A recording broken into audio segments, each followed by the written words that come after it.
આ ભાજપના નામ પર મળેલા વોટ છે. વ્યક્તિને તો કોઈ ઓળખતું નથી. હું તો કહું છું કે 4 ઉમેદવારોને સિલેક્ટ કર્યા છે ને, એ 4 ઉમેદવારો પણ જ્યારે ભેગા થયા ને ત્યારે એકબીજાને ઓળખતા નહોતા. એવું કેટલાક વોર્ડમાં છે. અમારો પ્રમુખ જે બનાવે છે જયપ્રકાશ સોની, એ સંઘનો તૃતીય વર્ષ શિક્ષિત સ્વયંસેવક છે. હવે તૃતીય વર્ષ શિક્ષિત સ્વયંસેવક હોય એ કેટલો આદર્શવાદી પુરુષ હશે.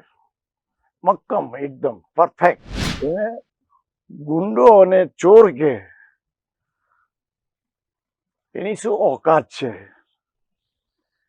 એને સંગઠન માટે કદી ક્યારેય કશું કર્યું નથી. મેં તમને કહ્યું ને, એ ફક્ત આ વ્યક્તિ, મને તો એમ લાગે છે કે કેમ ચલાવે છે ઉપરવાળા ખબર નથી, પણ એ વાતાવરણ દૂષિત કરવા માંગતા નથી એટલા માટે ચલાવી લીધું છે. હવે પછી ચલાવશે એમાં, હવે નહીં ચલાવે એમાં કોઈ બે મત નથી.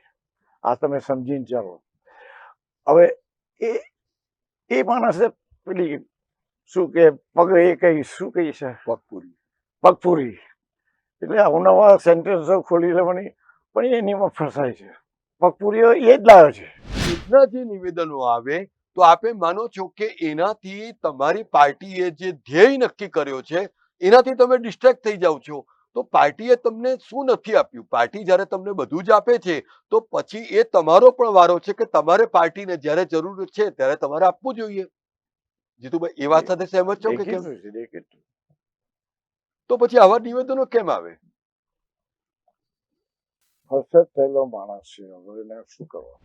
અને હું વધારે વિવાદમાં પડવા નથી માંગતો, પણ એટલું કહું કે જે પગપુરીની વાત લઈને જે ભાઈ આવ્યા છે, એ પોતે જે વિસ્તારમાંથી ચૂંટાયા છે એ વિસ્તારમાં પોતાના માટે મત આપી શકે છે?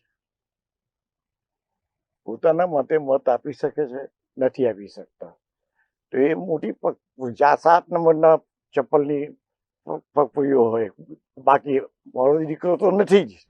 એવો સંદેશો જે તે નેતાને મળી જતો હોય છે કે હવે આપને કોઈ તક નહીં મળે, હવે આપને કોઈ ટિકિટ નહીં મળે, તો એના પછી જ્યારે એ પાર્ટીને ગાબડું પાડવાની કે પાર્ટીને કોઈ પણ રીતે ડેમેજ કરવાની કોશિશ કરે તો આ પ્રકારની નીતિથી તમારે બહાર નીકળવું જોઈએ. એ સૈદ્ધાંતિક રીતે પણ એવું હોવું જોઈએ, નીતિમત્તાની રીતે પણ એવું હોવું જોઈએ. એવું લાગે છે આપને? મારો દીકરો એ વોર્ડ નંબર 17નો જ એ સભ્ય છે અને ચૂંટણી સમયે પણ કામ કરે છે. નાના મોટા કાર્યક્રમો જ્યારે એને બોલાવવામાં આવે છે તો ગયો છે, પણ એ નાના મોટા કાર્યક્રમો પેલા ભાઈ ઉપરવાળા ભાઈ જતા જ નથી. પછી એને કઈથી ખબર પડે કે આ હિરેનભાઈ આવે છે કે નથી આવતા? અને મને આ રીતે જોવામાં આવે, તમે મિત્ર ખબર, આ તો આ માણસની ઉંમરને કારણે કંઈક અસહ્ય માનસિકતા સંતુલન ડિસ્ટર્બ થયું છે એવું લાગે છે મને.